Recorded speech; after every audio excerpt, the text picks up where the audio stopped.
So when I say down, I don't want him to come to me. I want him to just go down. So if he does start to come to me, I'll put him back where he was, and then I'll tell him again, Beckett, down. Beckett, come. Come on.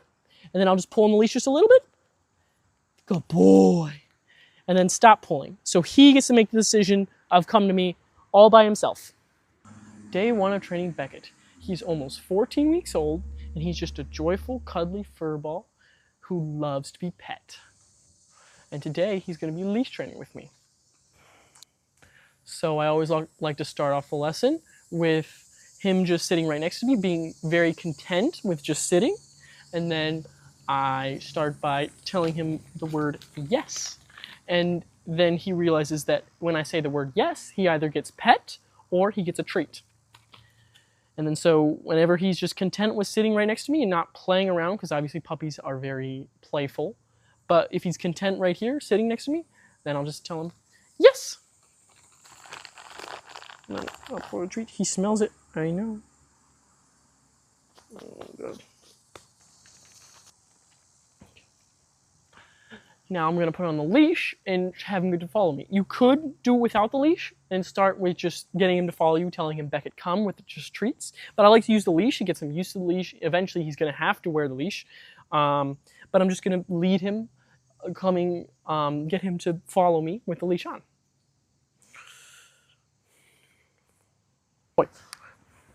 Okay. Beckett, come! Come on! And then I'll give him some leash pressure. Just letting him know that I'm asking him to come to me. Beckett, come! Good boy. There you go. And then what I'm doing here, oh, good boy. No, I stood up so he stopped. But, okay. Beckett, come! Good boy. So, what I'm doing here is I'm just pulling on the leash a little bit at a time. So I'm pulling on the leash and then stopping, letting him make the decision. Do I want to run away? Do I want to come towards me? Or do I want him to, or he just came automatically, which is very, very common. Beckett, come. Come on. And then I'll just pull on the leash just a little bit. Good boy. And then stop pulling. So he gets to make the decision of come to me all by himself. Good boy. Yes. Beckett, come. Beckett, come. So I'll just pull on a little bit and then stop pulling. This really teaches them to come to you when they're called the first time. So, good boy. Yes. Yes, I know. Good boy. Now, he is coming right next to me on my lap. He's kind of like going backwards. So I'm going to start standing up this time and asking him to come to me. He'll be a little bit less hesitant, but I want him to just sit in front of me, facing me. So I'm going to teach him that just by standing up and then not having him come right next to me. If he does come right next to me, I'll just pull him away from me just a little bit. Beckett, come. Good boy. Good boy. Beckett, sit.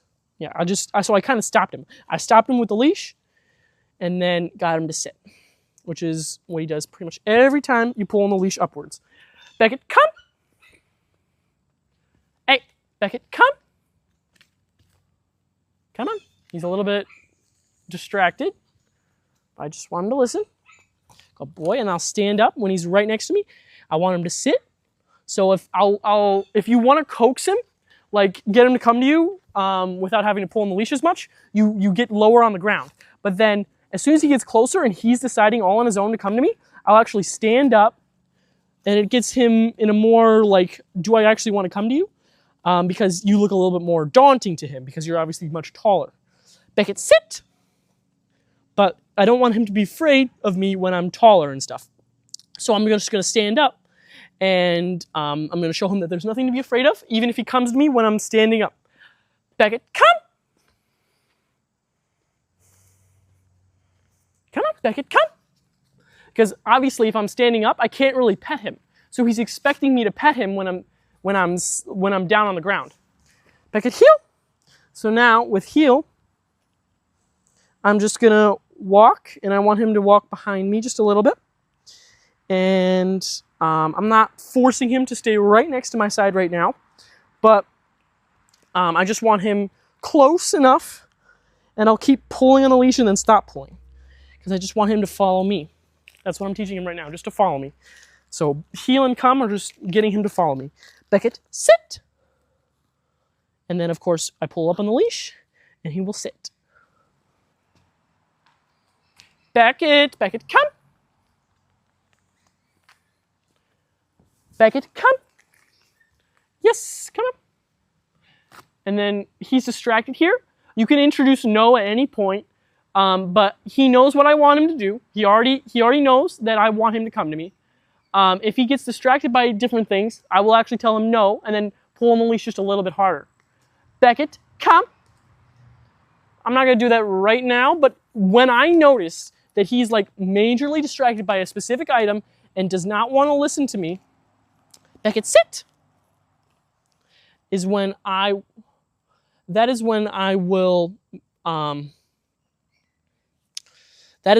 tell him no, and I really want him to pay attention. I want him to realize, okay, I gotta listen at certain points, even if I'm distracted. Beckett, come. Good boy. Beckett, heel.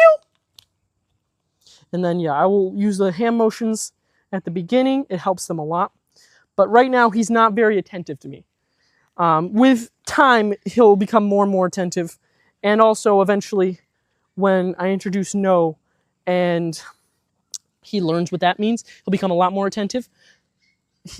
Come on. Beckett, come. But of course, treats can get his attention too. It is a very effective tool. So honestly, I like to use both. Yes. Treats and also the word no. Those are both tools to get his attention. And that's what I need from him when training. Good boy.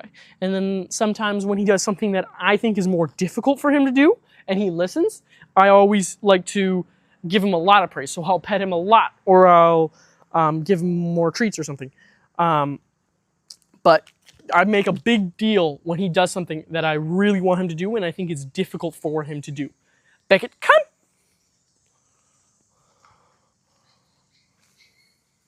And now he's just listening to me completely. I will adjust him a little bit every time. If I keep adjusting him, having him be just like half a foot away from me each time he stops, rather than being under me, because that's what I want. I don't want him to be under me. I want him to be just a little bit further away from me rather than right up against me. Because if I teach him that it's fine that he stays right up against me, he'll do that every time. Then he'll start jumping on me. He wants to get pet. Which obviously is not really what you want when training, because it's not playtime, and jumping on people isn't a good thing either. Beckett, sit. So I like to teach him not to do it. Good boy. Now I'm going to teach him down. So I'll just go a little bit. Okay, I know he's going to want to follow me. Okay. First, when I'm teaching down, I get him to sit. Beckett, sit. I don't usually like to use a hand motion for sit. I just like to use the leash pressure. It's the easiest thing. It's the thing that communicates with them the best. But the word is the thing that I want him to listen to. I want him to be able to sit when I say the word rather than using a hand motion. But for down, I actually do use a hand motion, but I do still want them to only listen when I'm saying the word, because I do practice that with them all the time. But at the beginning, I like to use a hand motion. It teaches them very, very well to go down. It's super simple. Just Beckett, down. And I lower my hand to the ground all the way, usually at the beginning, all the way to the ground. And then I pull on the leash just a little bit down. He knows. Okay, I know, buddy. So when I say down, I don't want him to come to me. I want him to just go down. So if he does start to come to me, I'll put him back where he was, and then I'll tell him again, Beckett, down. Pull on the leash just a little, and then I will basically put a little bit of pressure on his back, and then put his feet, there you go, put his feet forward until he decides to go down. Beckett, come. Come on, Beckett, Beckett, come. So this is a thing too. Oh, he did actually really good. He's learning very quickly. Beckett down. I'll pull on the leash a couple times, and then a little bit of pressure on his back, sliding his feet forward. Good boy. Good boy. And you don't have to use treats. You can just use praise. Or you don't have to use praise. You can just use treats. It's up to you. But yeah, he likes both. Most dogs do. Some dogs don't like praise as much, and they like food. Some dogs like food a lot, and they don't like praise as much. It all just depends on the dog. I know, buddy. But most dogs love attention. And if you give them attention, they will appreciate it a lot. But some dogs just aren't hungry. Like even like really, of course, if you decide to like skip a meal or something, usually they're always gonna want to eat. I know. Good boy. Yes, you are. Such a good boy. Beckett, come. Yes, I know. Beckett, sit.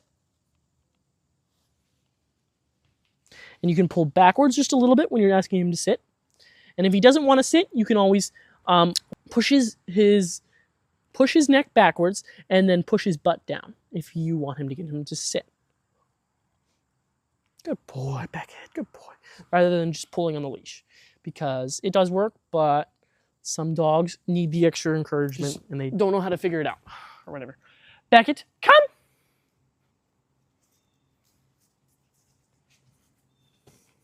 Beckett, sit. Yes. But if you enjoyed the video, thank you for watching day 1 of training Beckett. Subscribe if you want to see the rest of Beckett's training.